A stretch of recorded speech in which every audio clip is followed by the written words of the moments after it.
without further delay, I would love to do a quick round of intros. Alex, do you want to tell us who you are, why you are, what you are, where you came from? Yeah. Right now, my company is Rose Garden Consulting, and me and my partner run Rose Garden. He's out of Atlanta, and I'm out of Portland, and we kind of run these bi-coastal, I guess, offices, and we've got clients all over the country. And we focused almost entirely on building sales processes for people, right? So helping people, it's not just sales training, which is what we get pigeonholed into all the time, right? So kind of like the easiest way we explain to people is we usually get people coming and be like, well, we need sales training. Well, it's like, well, what are we training on? If it's a bad process, it's not going to have the impact you want. If you want us to train on skills, we can train your reps on skills, but if it's skills that are not being applied to a bad process, it's a bad fit, that's not speaking to your client, that's not going to help you either. We're really fixing the wrong problem. So we really try and take this like consultative approach and help people understand systematically their company. And then we work in sales training and skills training, we layer it on. But we realized in both of our careers, because he was a sales guy, like through and through, did like door-to-door insurance sales, like one of the hardest sales jobs you can have. Incredibly, charismatic and smart sales guy. And I come from a background of sales operations and the systematic approach to sales. So everything from data, systems, tools, enablement, scripts, all those kind of different pieces that get into the nuts and bolts. And so together, we really believe that Rose Garden kind of has this very systematic approach to sales. Do you want me to tell the story about us? Please do. I think we.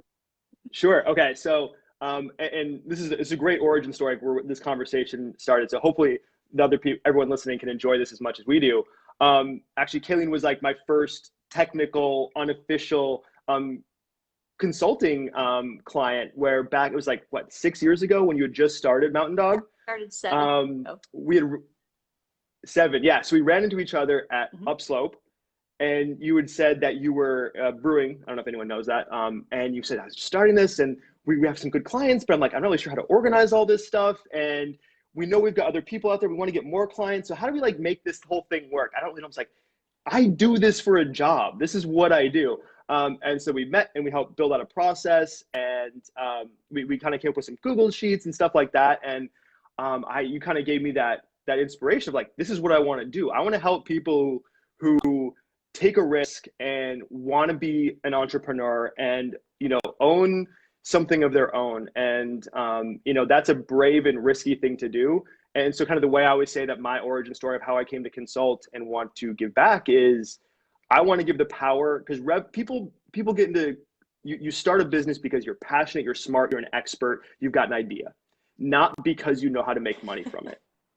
Right? No, generally, I genuinely mean that, is that selling and revenue is a skill, and it's a process that when you're the idea person, when you have that passion, you can make money, but creating a business out of it is a very challenging thing to do. And so I feel like my skill set is to help give my clients and those business owners back control, because it's too easy for that to get out of your control really easily, right? Where it's like you grow to a certain point and then things are weird and you've got too many people and things aren't happening properly.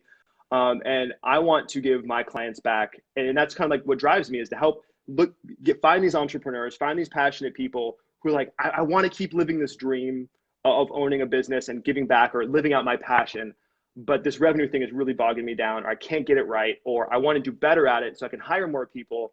And so that's really what Rose Garden does. And that's why I love doing what I do. Yeah, that's fantastic. And I think that's going to be a really relatable sentiment for everybody that's tuned in with us right now. We're all passion entrepreneurs. And I think you're totally right. We get into this because we have a skill set, we have a passion, and that isn't always necessarily sales funnels and sales processes. It's so true. I see it all the time. Yeah, fantastic. And I'll do a quick intro as well. I think a lot of you guys probably know who I am, but just for the sake of history, my name is Kayleen Cohen, and I'm the founder of Mountain Dog Media. We got started about 7 years ago, per that anecdote, down in Boulder, Colorado.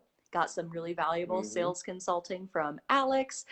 There was also another really pivotal member of that friend group. Just shout out to Jeff Lesser for being the first person that said search engine optimization to me, because that honestly was a just a massive turning point in my life. And I can't imagine what direction I would be heading in right now if we had not had that conversation as well. So really incredible what can come out of some conversations with your good friends over a cup of coffee or a beer.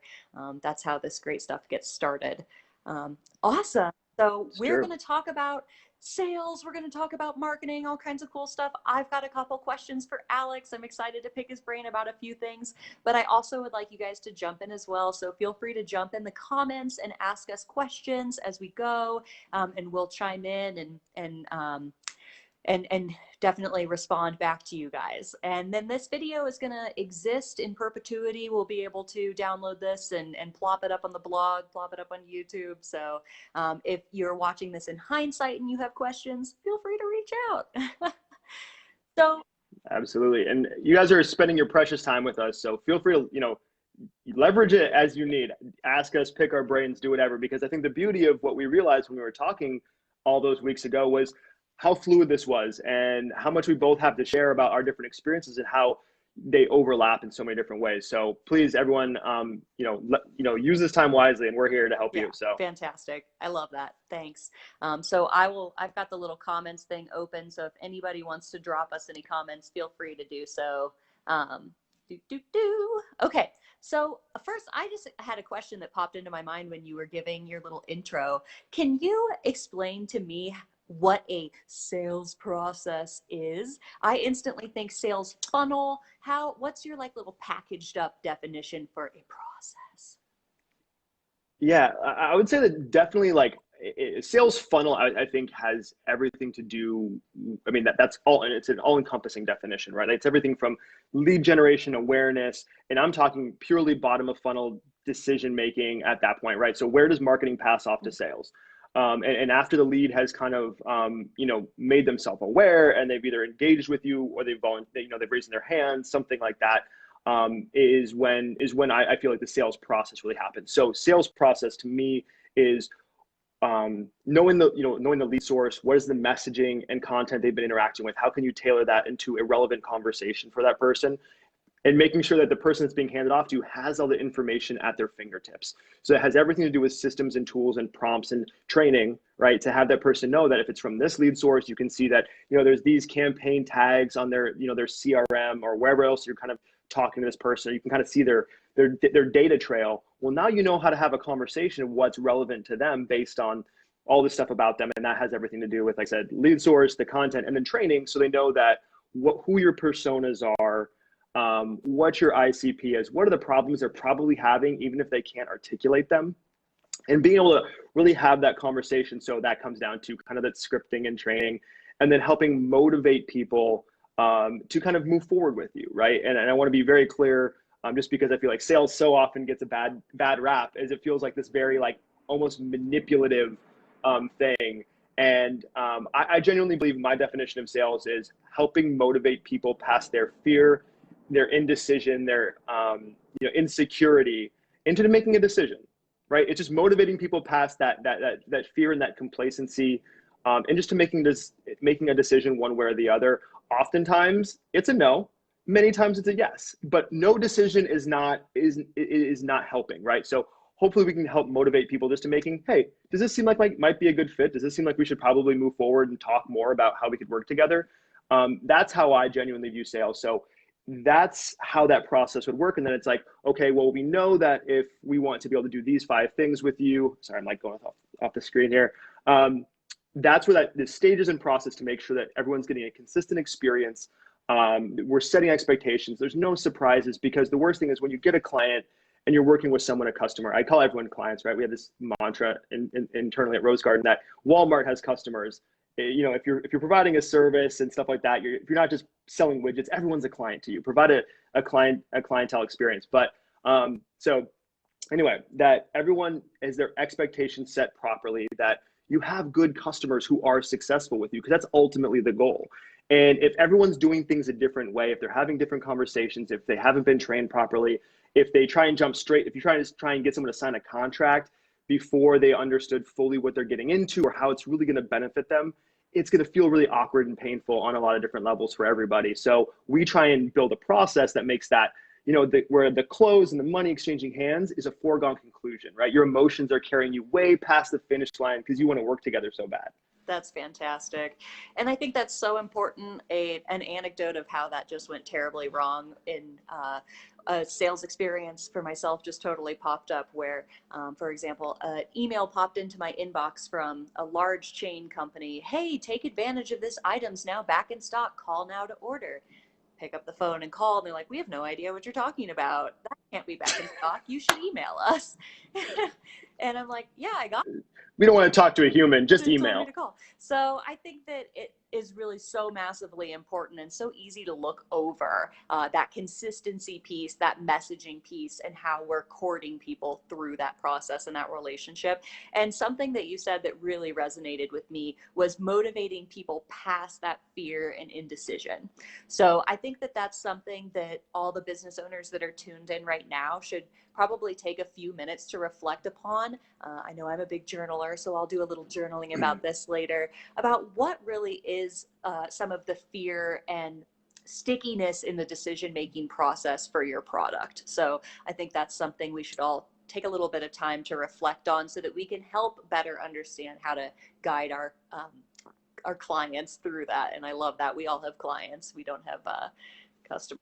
It's our philosophy. Yeah. And I think that the more that we understand that pain and that fear, the more it guides not only our sales conversations, who we are as a company. We'll build better products and we'll have better marketing. We'll understand and be able to tell them more.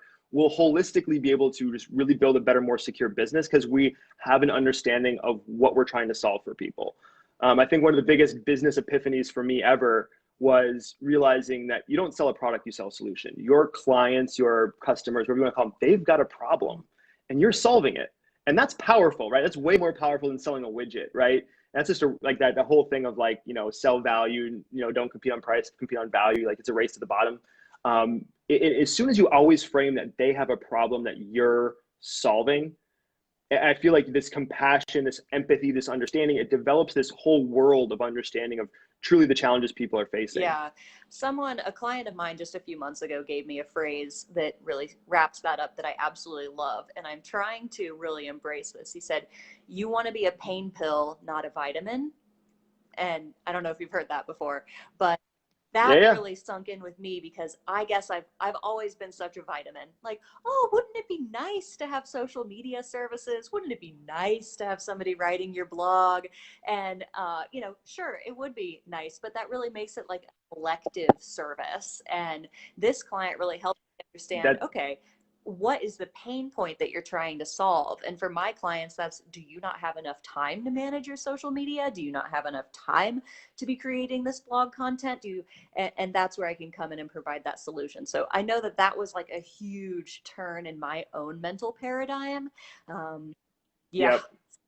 And it's the same deal. Yeah, you want to be a pain pill, not a vitamin. And that's a great way. I've heard that phrased a few different ways. It definitely uses pain pill and vitamin, but in different phrasing. And that's exactly it. That if you're not understanding that you're a solution to a problem, you're nice to have, not a need to have.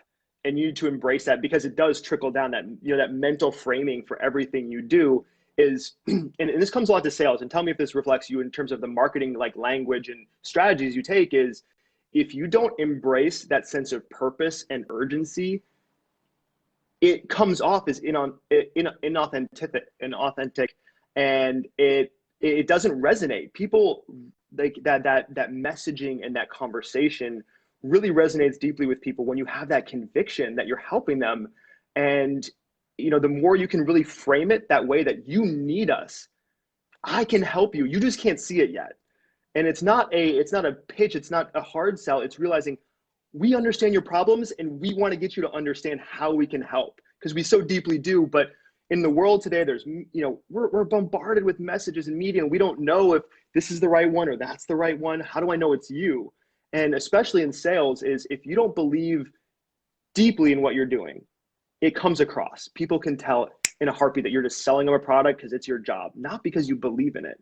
And I think that paradigm shift, that we have a solution to your problem, you have to be a pain pill. And if I heard a great phrase one time, and it was, if you truly believe in what you do, why would you ever let someone say no before they truly understood what you offered? Yeah.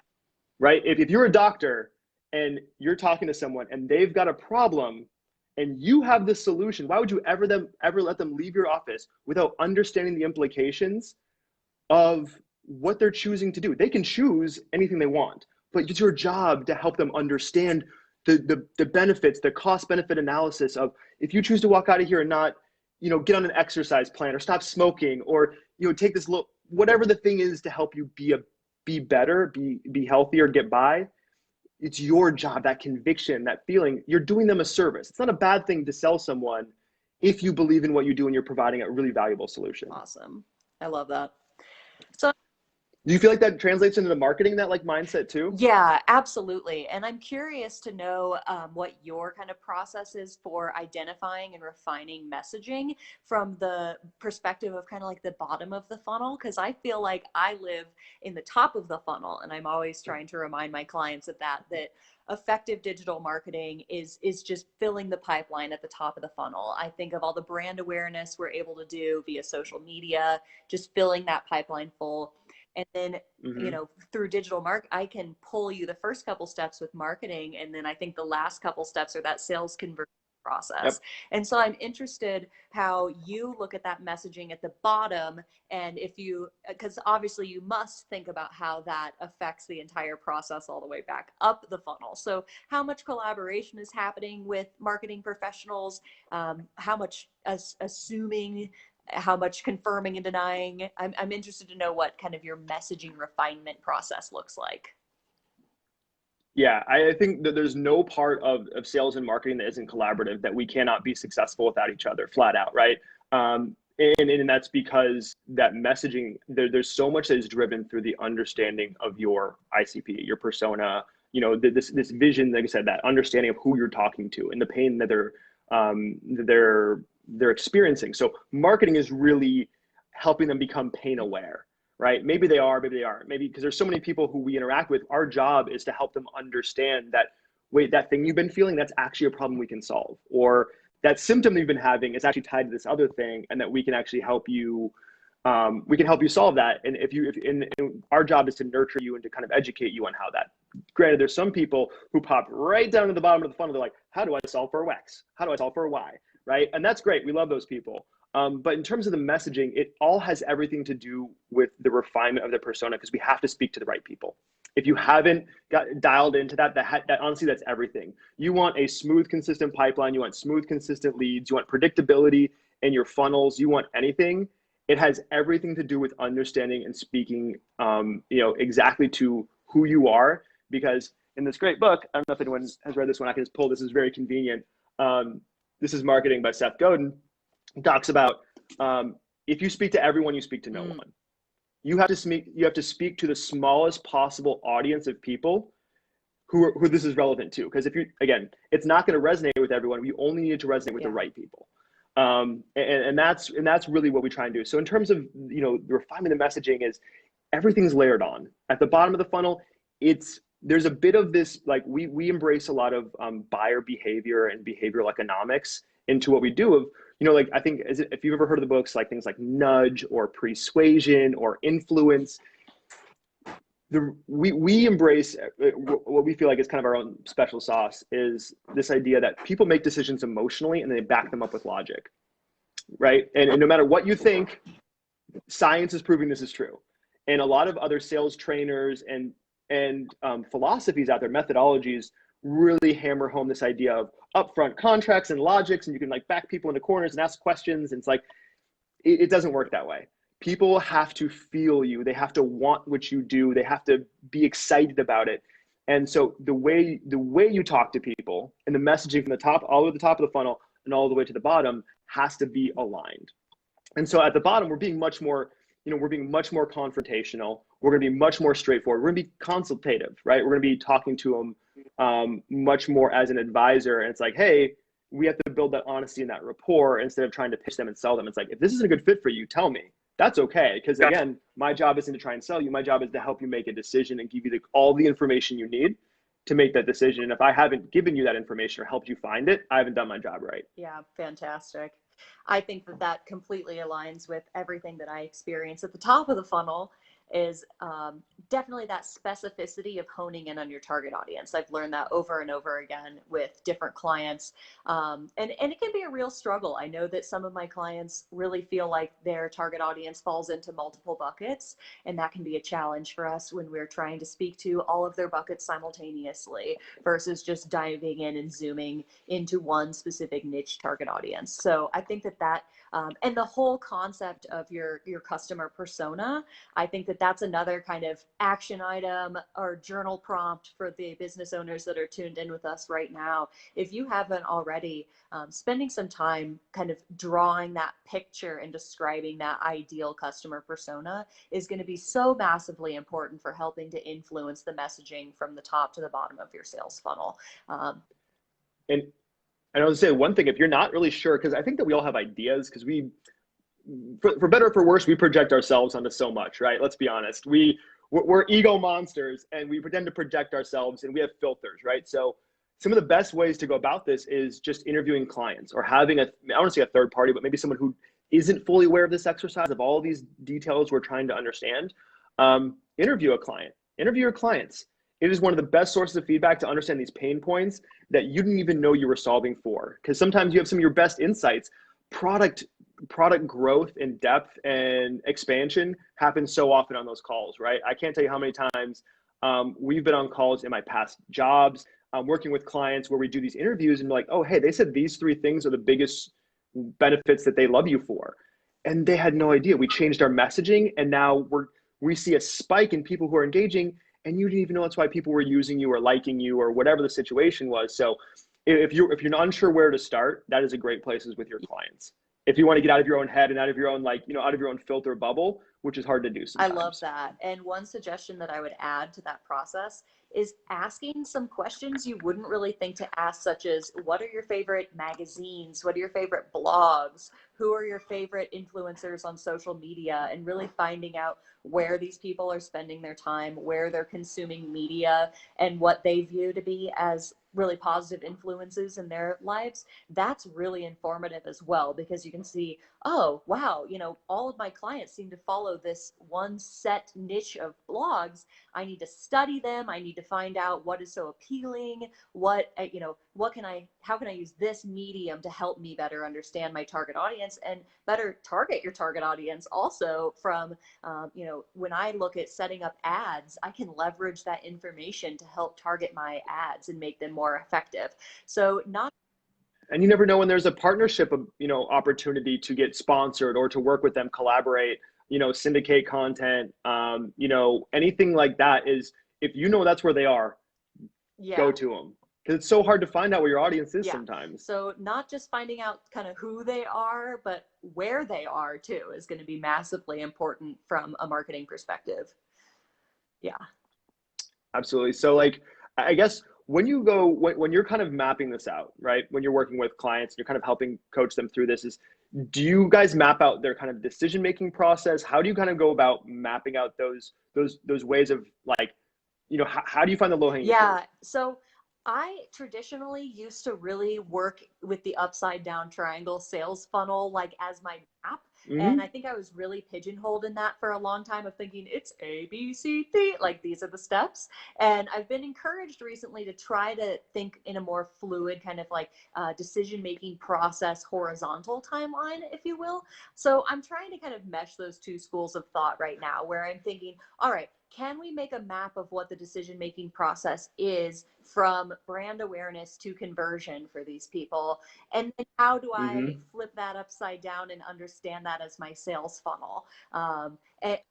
And even honestly, even I've experienced, it's a little bit like chutes and ladders, because sometimes you hit it and they go straight through to the bottom and you're like, damn, we won that one, right? Yeah.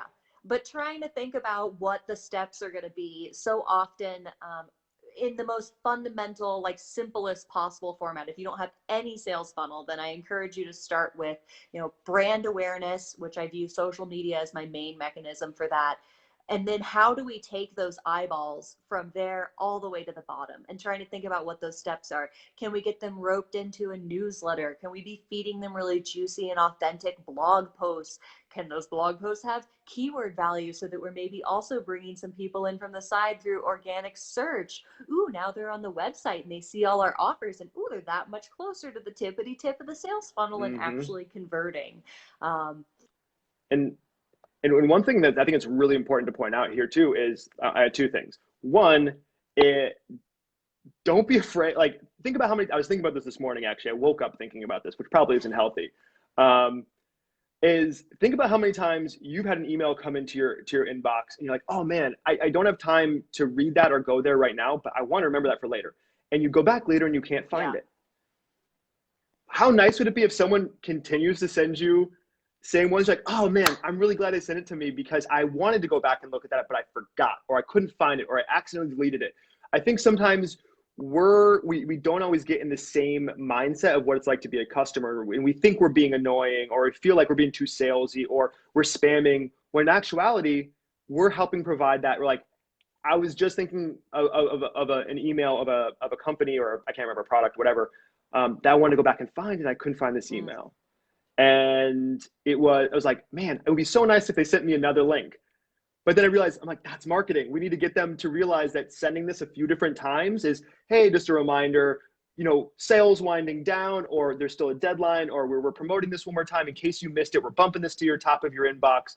If people are subscribed, they've opted in. So let's leverage that. Let's talk to them in the way that we want to. Yeah, and I've got two comments on that also. Yeah, yeah. One thing that I find with so many of my clients is when I hear that, oh, I feel like we're being too spammy. I'm like, well, you are running a business, right? Like we are supposed to be promoting your product. You do want to get sales. I find that, people are so hesitant about including strong call to actions in their text, and feeling like it's too blatantly promotional. But if you're here to promote your business, then you're here to promote your business. So there's no. And if they've opted in, they want you to Yeah, tell and them. then I think so that brings me to my second point, which is the way that we avoid actually truly becoming spammy, in my mind, is by continuing to provide value and authenticity and resources. So if you're feeling like, ooh, we've already sent this out 2 or 3 times, I don't know if I want to resend it, it feels spammy. Well, then do you need to revisit the value in that piece of content? Is there a resource that you can add that's going to make it that much more likely that people are actually going to click on your content and engage with you further? So that's the one thing I really like to try to encourage people is yeah, we really do. We want to be promotional. We want to be putting you out there. And if you're hesitant about it, just let's make sure that we're doing that with a quality, authenticity, and value first. Yeah, and it almost feels like it's almost like I was like trying to say sales is a little bit like dating, where it's like you're not going to be a fit for everyone. We're not all attracted to the same people, and that's okay. That if you're putting your best self out there, your authentic self, if someone's not into that, you're like, that's super cool. We're just not a good fit. Let's move on. But that's why you should always feel, comfortable putting out your value out there and putting that and being, repeatedly, like unabashedly, here's what we're passionate about, who we are. Here's why we matter. And our audience will resonate with that. Trust that you're speaking to your audience. If you've gone through this ICP exercise where you really have identified the values and the pain, and if you're speaking directly to them, unabashedly, like, beat the hell out of it, right? Because your audience will love you for it. Don't try and speak to everyone. Speak to the audience who's going to love you for telling them and driving that message home. Because ultimately, number one, that's going to create a community around you. People are going to be highly motivated and brand loyal. They're going to want to move through your sales funnel in a hurry. And so, unless you're truly trying to be a commodity, which is a different conversation, right? Which is then you're speaking to this very broad audience. You're going to be really low margins, and so it's a pain in the ass. I'm assuming most of our clients, most of the people who are listening and their clients probably aren't that. We're really, more sophisticated in that. So how can you show your audience you love them and give them messages and promotions and content they're going to love? Don't act like it's that, well, do you want to buy? Well, it's the same way when you go into we went to retail. How often when you went into retail stores when they were open and before online shopping, before Amazon, did you go in and they're like, hey, can I help you find anything today? No, thanks. Just looking. that right, that's not the right approach. You've now asked them to tell you to give up all the cards and do all this. You need to be like, how you doing? How's it going? Here's some cool stuff that we're up to. Like, I don't know if you care about this, but I know that you walked in the store, so that gives me enough reason to show you some cool stuff we've been doing. Yeah. Which is a totally different approach, right? That's a different approach to, like, you walked in our store, you opted into our newsletter, you went to our website. We can have a conversation now, so don't be afraid to do that. Yeah, yeah, certainly. I think that's really important for everybody to keep in mind. Definitely. So I'm interested in knowing a little bit about if you have some kind of tips or best practice tips about what some of your best lead converting kind of bottom of the sales funnel tools are. Splash pages, opt-ins. What are you seeing right now are kind of some of the best conversion mechanisms?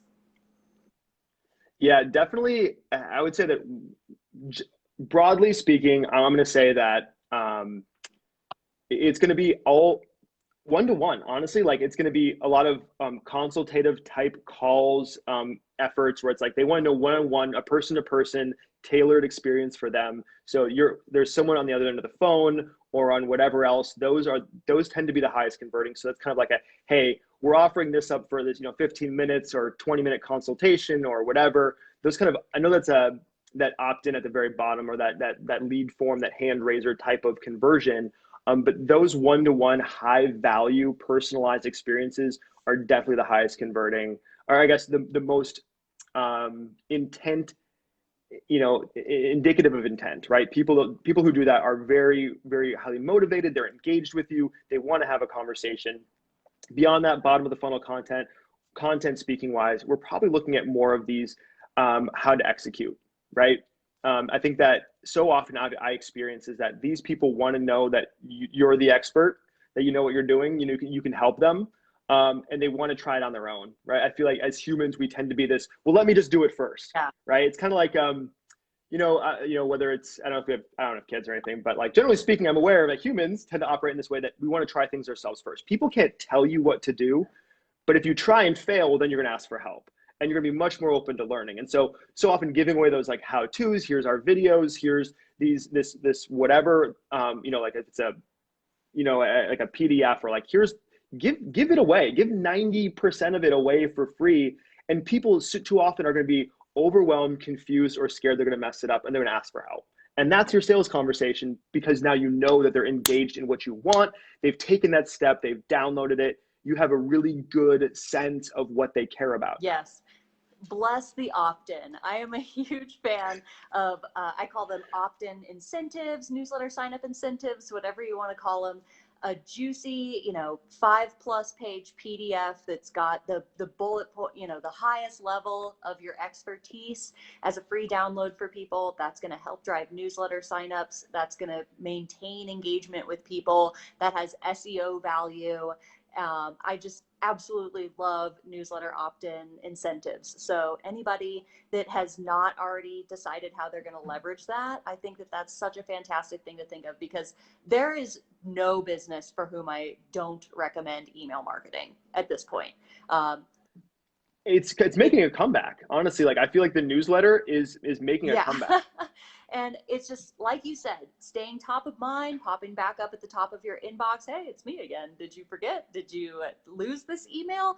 I think it's such a fantastic mechanism for staying top of mind and for engaging and for re-engaging already warm members of our target audience. So they've already become brand aware. They're already lukewarm about who we are, what we are. Now we get to go, boop, hey, remember me? We get to provide some sort of value. So building that list with something like an opt-in incentive is a no-brainer in my mind. I think that is such a perfect way to capture somebody and to have them in your funnel after that.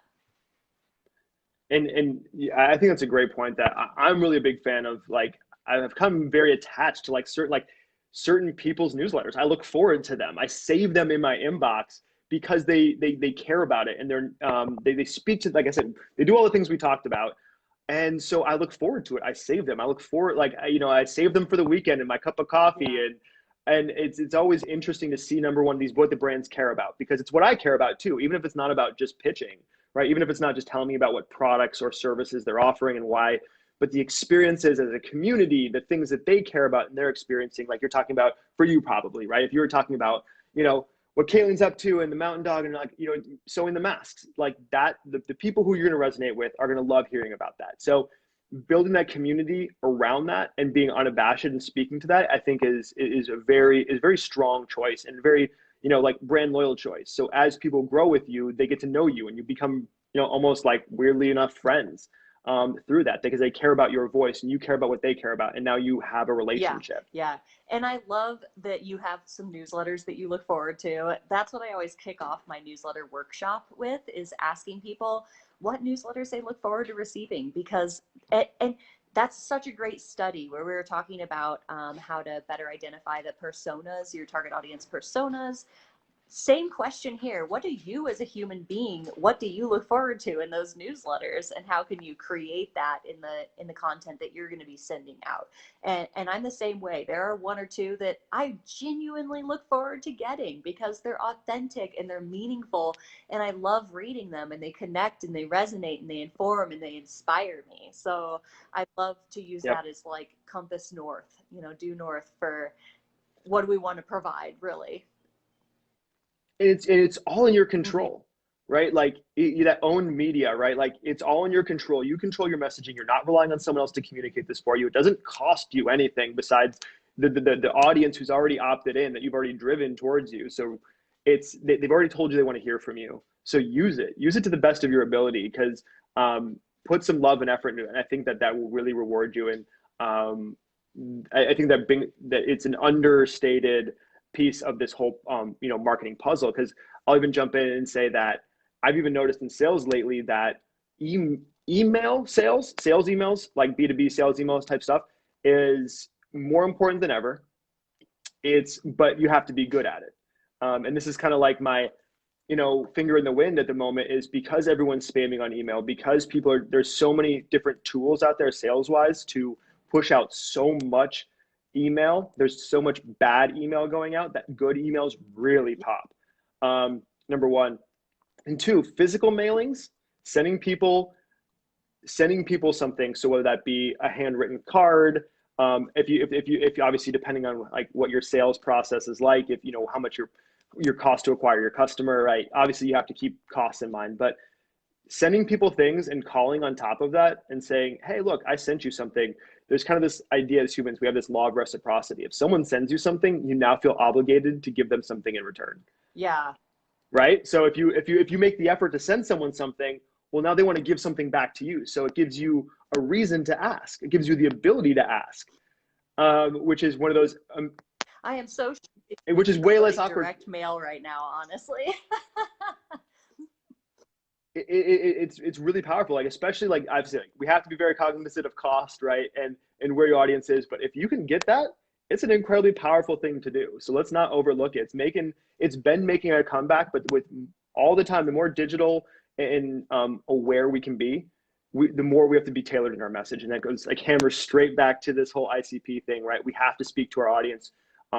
What is it? And the more and better you can get refined on that, is the more benefit you're going to see, the more consistent revenue and leads and the efficient your funnels are going to be, right? Because the cost to acquire a customer is going to go down and your average customer value is going to go up. And that ratio is going to make you more profitable and a much, much happier business owner. And you're going to retain clients and so much more. So anyways, rant over, but those are my two things that I've been noticing a lot, is that really good sales emails pop. Mm-hmm. Or just like if you're targeted in what you're saying, they really, really stand out, because everything's there's too much spam right now that's always asking of things and not giving enough. And then two is that if you can afford to, and if you have a good strategy for maybe bottom of funnel just to push people over the edge, physical mailings do an incredible job. Yeah, awesome.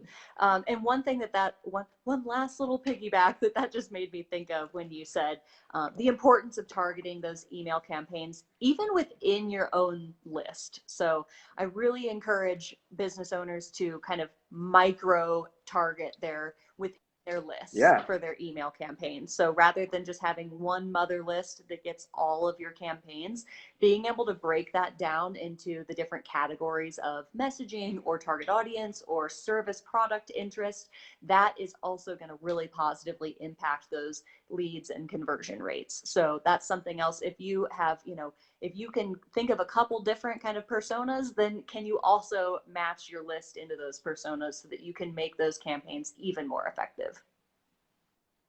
Yeah, and in like obviously in a perfect world, we would do one-to-one communication for everything, but we all realize that like that's not reasonable. That's not scalable. But that's kind of the idea. It's how close can we get to this one-to-one, as close as possible as we can get to being that possible of a one-to-one interaction. Mm-hmm. That's really everything we're trying to do. And right, and everything that all these tools and methods that we're using is helping us get that message more refined to speak to those people on that level or as close to that as possible. Yeah, awesome. I love that. I feel like we had a question, didn't we? Oh, awesome. Let's see. I thought I saw one before, and then we got all caught up with all of our stuff, but we tend to do this, right? It's this very like fluid. Just keeping it coming. You know what? I am too much of a dork to see. Let's see. I only see people watching. I don't see any questions. So I apologize if I'm missing a question from somebody. Do you see one on your? Wait, I see one. Any tips on maintaining our brand identity when differentiating communications for different people? And who did that come from? For Nikki? Awesome. Maintaining brand identity while differentiating communications. I think that's that for me is all about authenticity and kind of defining for yourself what your core brand values are. And that should be able to stay consistent across your different target audiences, because that's still going to be the same value. I think the distinction becomes differentiating the different pain points for the different personas and being able to target your core values and messaging for that persona individually. What would you say, Alex? Yeah, no, and I agree. I think it's having, what's your reason? Who are you? Because I don't think it'll necessarily change, but your conviction and how you come across, right, is going to the value proposition is going to be slightly different for different people, right? I know that, like, for example, for me, if I'm talking to you, for example, and we had this kind of like, very casual conversation about how to help versus if I'm talking to like one of my clients is a $50 million, marketing business, that they're an agency, and the conversations are drastically different, but who I am doesn't necessarily change. What they care about changes, right? And I have to be on that level of what do they care about and then tailor my message to it. But who I am and kind of the core values of what Rose Garden does and what the value I provide and my philosophy and how I approach things isn't going to change. I think it's, as much as you need to understand your ICPs, you need to understand your core brand values as well, which is honestly like a really challenging exercise sometimes. I know that we worked with 2 different consultants, maybe 3, over the last year to really hone in. Can we get this tighter? So I understand how much of a challenge that can be to get it clear, because it feels good inside of you if you're an owner, if you're a founder, you feel like you have the values and you espouse them, but how do you communicate that to other people, and how does that come through? Like, could you, like, I'm sure that when you talk to people, one of the first questions if you're going to work with them is like, what are your values? Maybe they've never done that exercise before, right? Yeah. So one of my favorite exercises for kind of finding your core values, but if you haven't done this already, everybody that's watching needs to take some time to do the finding your why. Watch the Simon Sinek YouTube video about the golden circle, and you've got your why, your how, and your what. And he does a great job explaining how so many people are trying to market their what and not trying to market their why. And an exercise, journaling exercise I've done to help businesses with find their why part is something I call the 5 whys. This was actually given to me through a therapy exercise, but you start with kind of a statement at the top and you ask yourself, why? And then, so you're like, I sell blank. Why? Why do I do that? Because I thought it was a good idea. Why? And you ask yourself why 5 times. By the 5 levels. And you just drill down. And that's such a great exercise for really finding out what your core values are as a business owner and as an individual. And I think that is like, just draw a huge circle around that at the bottom and using that as your core. And so I'm thinking for Nikki specifically, she does real estate. And so one way that she might be able to apply this is, so one bucket of target audience members for her might be first-time home buyers who are close to our peers. They're our peers, they're young, they're happening, they have good jobs, and they're ready to make that first investment as a first-time home buyer. So some of their pain points are going to be like uncertainty. They're going to really be hungry for that knowledge and that guidance, and someone that's going to make them feel comfortable, someone that's going to make them feel like they're not making a mistake, that's going to be able to thoroughly look through their home inspection and assure them that their home's not going to fall apart in a few years, and really be an advocate for them versus. Yeah, they want that warm fuzzy. They want someone to hold Yeah. their hand.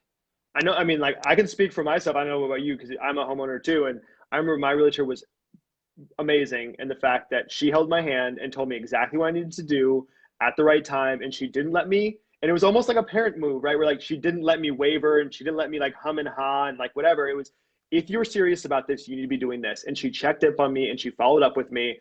And it was important, right? But it was like she held my hand and told me exactly what needed to get done if I actually wanted to buy this place. And I Yeah, got it. and I think that that is so unique to first-time home buyers versus another segment for her might be people that this is their third or fourth home that they're investing in, and they're more confident Mm-hmm. in the real estate transactional process, but they're looking for somebody that has a robust knowledge of the MLS or has a robust community knowledge or might be able to find What are before their, market sales and things like that. So I think that and that's a great point, is like, what are their yeah, she goals? can keep her brand Like, is it, consistent, but the difference yep. is knowing if she's messaging for, bucket A or bucket B. And that's where the shift really is. Like, for example, like I'm, if I'm messaging for my bucket A, which is maybe small, like, very, very, very rarely, but sometimes we do work with, smaller companies like, 5 to 10 people.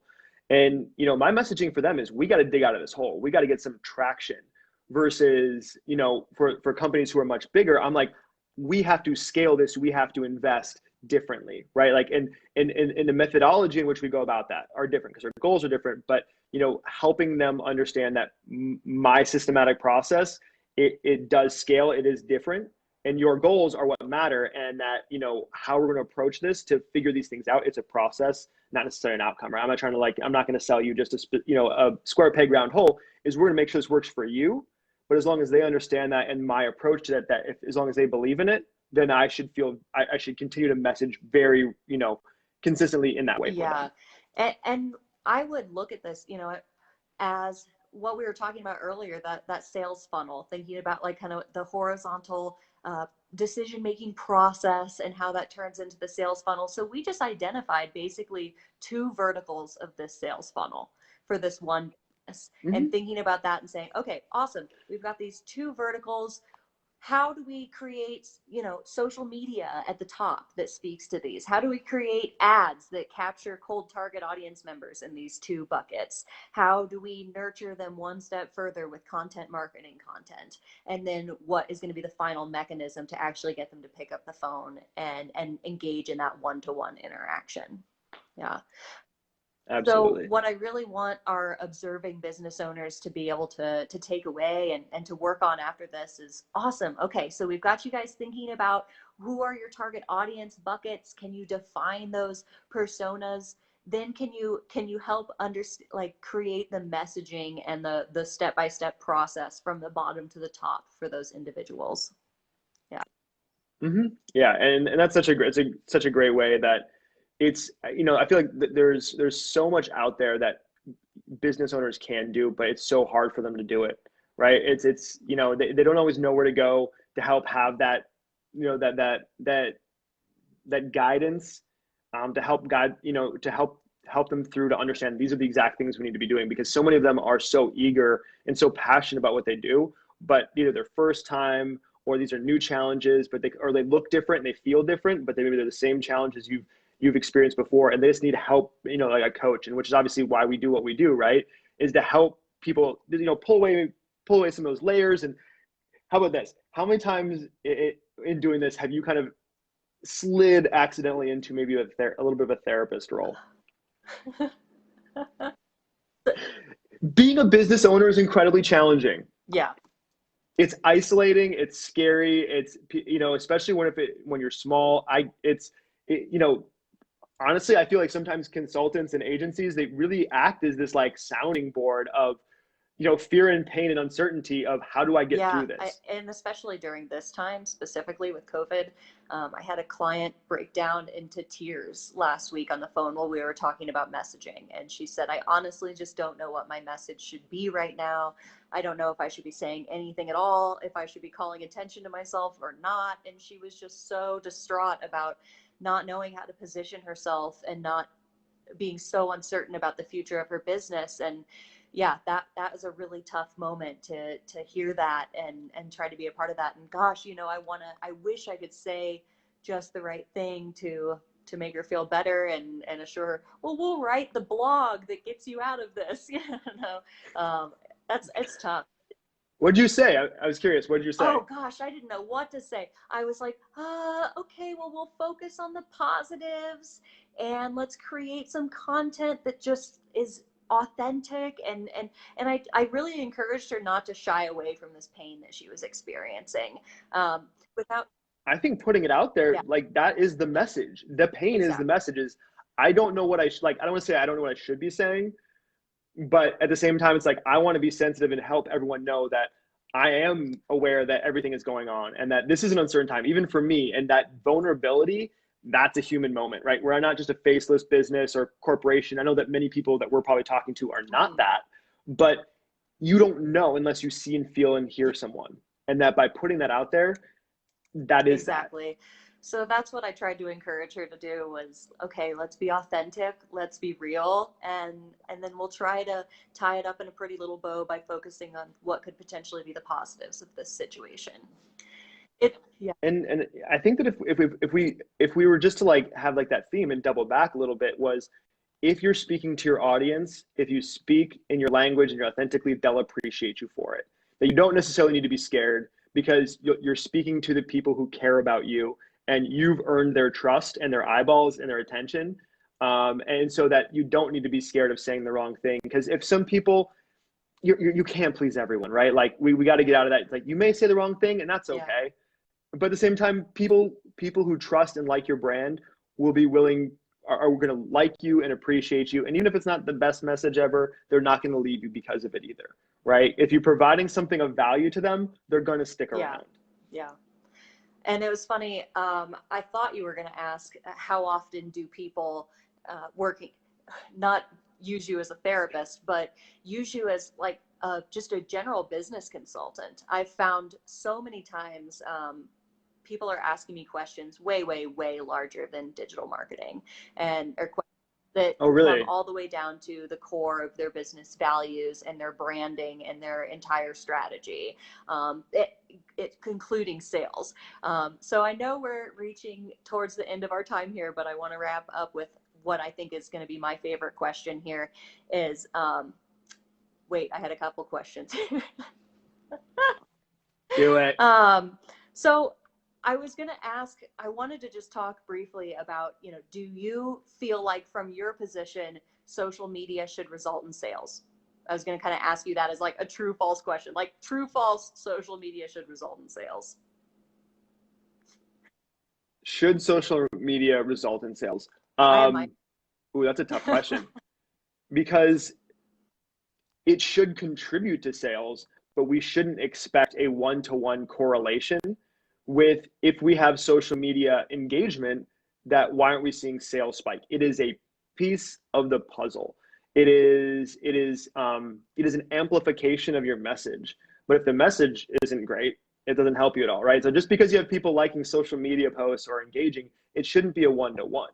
But it should influence if it's coordinated correctly and it's done artfully and well executed. It should help. You should see bumps and influences based on it, but it shouldn't be a one-to-one, especially if that's your only channel, right? If you're only doing one thing, oh my gosh, that's gonna be a painful experience in everything I've seen and experienced. So I don't know. What do you Yeah, think? I just wanted to hear it come out of somebody else's mouth. always the devil when I'm saying to my clients that we can't look for a one-to-one correlation between the results of Especially not sales. organic. Yeah. So I guess that leads me to what I'll leverage as my final question. You know, where do you think my job ends and your job begins? You know, where does the marketing department kind of not have jurisdiction anymore and it's sales? That is a really good question. And hopefully in very in well run, hired cultures that are aligned with personality types, it's all collaborative through and through. But generally speaking, I would say it's the when a meeting is booked, when a handoff is made, when someone makes themselves known to a certain degree. And that's twofold for me. One of them is a hand raiser, right? They fill out a form, they opt in, they raise their hand saying, hey, reach out, contact me. I want a quote, I want a whatever.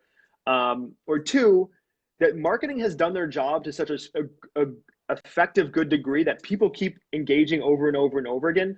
And I don't know if have we touched on lead scoring and stuff like that before? Not yet in this conversation.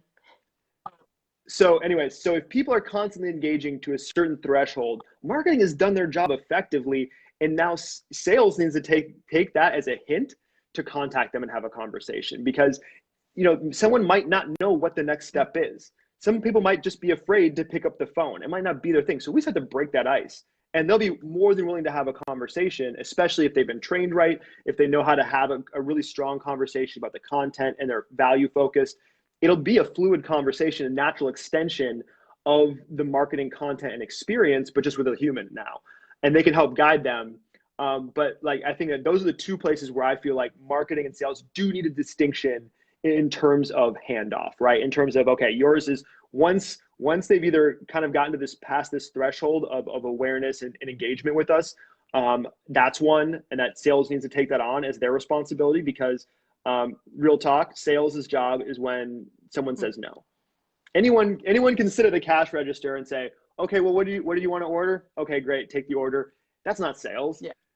It's when someone says no, say, I don't want that, or I'm not ready for that. It's like, okay, well, help me understand why. Well, I thought we'd seen that you had interacted with this. We'd seen you had been engaged with this. I thought you were considering these were your goals. Help me understand where maybe I missed something, right? And now it's a conversation. And then two is that opt-in, that raise their hand. And that's obviously what every marketer wants. It's what every salesperson wants. It's that opt-in hand raiser. That's that gold. So I would say that's where I see it. Is that where you see it? Yeah, I love that. I think that's awesome. Yep. Just wanted to hear it come out of somebody else's mouth. No, this is fun. I love this, and I appreciate everyone who's listening and the questions we got so far. I guess I'm super curious to hear. And maybe this is a conversation for another time, since we're at an hour now, and I'm sure we could keep going just because this is what we do and we love talking about it. But like, what are the biggest questions that you feel like you get most commonly about digital marketing, and where people are maybe the biggest questions, and where people are missing the mark the most? Like, where's the biggest opportunity that people are unwilling to do or unsure of? Yeah. So honestly, I think the biggest missed opportunity, and the thing that I see most of my clients and prospective clients struggling with the most, is getting organized. Because I think that it's somewhat intuitive at this point. Okay, I can capture audience members on social media. I can stay top of mind with a newsletter. Somebody told me I should probably be writing blog posts, whether or not they know why they should be doing that. I think that people have a good idea of kind of what platforms and strategies they want to be leveraging, whether or not they're sure of why, I think is a question. They're not exactly sure where those pieces fall into the sales funnel. Maybe somebody's told you to write blogs, but you haven't really learned about content marketing. But really, Yeah. I think the biggest issue that I see over and over again is people failing to get organized, to create some sort of schedule. I run, content calendars for all of my clients, where we're organizing everything that's going out on social media, newsletter, and blogs, and making sure that those are cohesive efforts, that we've got deadlines, that things are going out regularly, that we're hitting a diverse group of topics, so that it's not getting too stagnant or repetitive for our clients. And I think that step is really easy to do. That's the spreadsheet part. You probably inspired me when you first introduced me to Google Sheets. But the spreadsheet part of me is like, this is awesome. Like, it is not difficult for Information is For power, me to man. Like, it's yeah, organized. You can see it. yeah, This is but I think power. it's really difficult for other people to just make it cohesive, make a schedule, stick to it, and don't make a schedule you can't stick to. I think that's a huge piece of advice I try to give people is don't try to post 7 days a week if it's realistic for you to post 3 days a week. Um, And honestly, like, it's better. Like, you do have, it's a great point, is you do have to balance the quality with quantity, right? It's you'd rather drive quality engagements than just general awareness, right? Like, if you're making content that people care about, they're going to engage with it, they're going to like it, they're going to comment, they're going to start a conversation. But if you're putting out things for, if you're doing 2 things a day for 5 days, 5 days a week, your message is going to become background noise. It's static at that point. People are going to tune it out. So you do have to balance that. But you also can't be so lackadaisical with it that you're only doing it once a month or once every other month, because then people forget about you. yeah. I think there's like that thing in, like, generally advertising, that you have to see a brand 7 times before you remember it. So as people, so maybe, people who are on here, who eventually maybe see this, realize that they have to see your name and information and value 7 different times before they can recall you. So when you feel it's spammy, when you feel like you're keep putting stuff out there, why does social media not necessarily just drive sales? This is why. We need to be consistent. We need to be somewhat repetitive on our efforts to drive home, because we need to get through people's brains those filters that might not pick up on those things right away. Yeah, yeah. So I guess I answered your question not so much with the question. The question is probably how can I do this more effectively? It is what I see most of the time, is that people are taking a stab, they're trying different things, and they're just wondering how they can make it more effective. And my answer would be to have a calendar and to have some organization and some accountability for yourself. And I bet you know someone who could help them out with that too. No, I mean, at the same time, like, we talked about it, and I don't think that we're hypocrites here, is we're willing to give a lot of stuff away for free, right? We only want to work with people who want to work with us, that, there's no hard sells in what we do, that, people who want to work with us, let us know. And we figure out it's a fit right away, because they don't have the time to do it or the expertise or the desire. But people who actually have the desire to want to help themselves and have, they want to do it themselves. I love those entrepreneurs. I love those business owners. I'm like, I'm going to give you all the benefit of my knowledge, and I want to help you execute it, because there's some people who absolutely love that. Other people are just like, I don't have time. Please just do it for me. I'm like, I'm happy to, right? That's why I'm in business. But I want to know those other people too. I want to help them. So I guess to that point is, if anyone does read that or does listen to this, watch this, reach out if you guys need help. We're happy to help. That even if we're talking about this, we're not hypocrites. We're willing to give away pretty much everything for free. And then we know that it'll come back to us in spades in terms of, reputation and goodwill and all this stuff. Like, what's better than seeing a business owner thrive from the advice and help you've given them? Nothing. That is why we exist. Exactly. I agree. I second that. Mountain Dog Media does a free 1 hour consultation. So definitely hit me up if you want to take advantage of that. Hit up Alex. I'm probably going to hit up Alex for some more consultations. I mean, we're in the time of COVID right now, right? Everyone's locked inside. Everyone's got all the time. So build a community, talk to people, ask for help. I think there's this great podcast I listen to where she always ends the podcast with ask smart people stupid questions. And I think we all need to embrace that a little bit more, of being humble, asking stupid questions, and you have no idea how much you'll learn from smart people. So yeah, but thank you for starting this. Thank you for inviting me and organizing this. And Mountain Dog, right? You guys are doing great stuff, and this has been a huge pleasure. Great way to start a weekend, right? This is awesome. And thank you, Alex. How can people stay in touch with you and follow you? What are your grams and your URLs?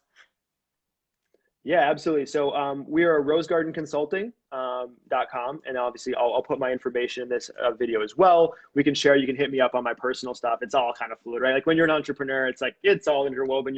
You are your brand. You are the thing. But we'll link that all down there. LinkedIn's a great way to get in touch with me as well. So I'm Alex TK.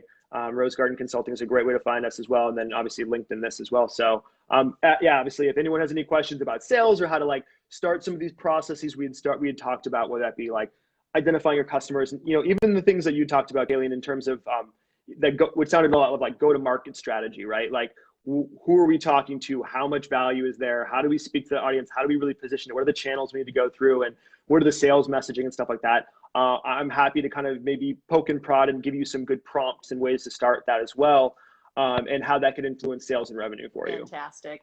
You're right. We will make sure that we get all the links up in the description for this once this migrates over to being a stagnant thing. And I'm going to put it up on the blog, and I'll make sure all the links are there as well.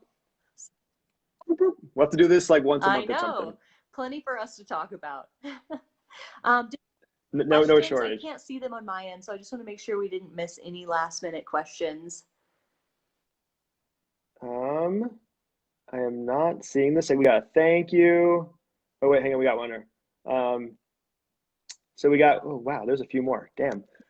You have sold me on the benefits of good communication, knowing why your stuff is helpful and knowing why your product. I have to scroll through this. This is not okay.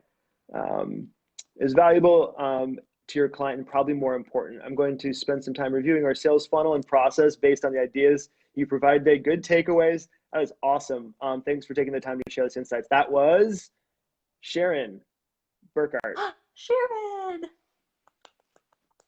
Kick ass. No, I appreciate that. Georgia. And Amy also commented. And a business partner. Hey, how about that? No, absolutely. Again, that's awesome. Appreciate you guys watching and paying attention and participating. For some reason, I missed those. Yeah. I would have said something if I saw them.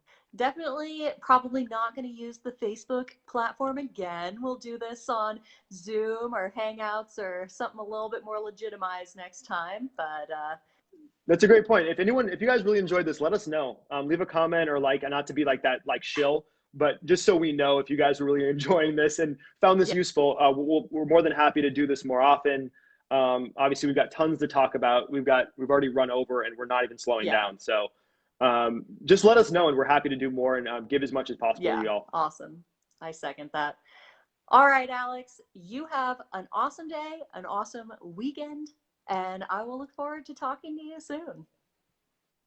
Awesome. Appreciate it. Ciao, guys.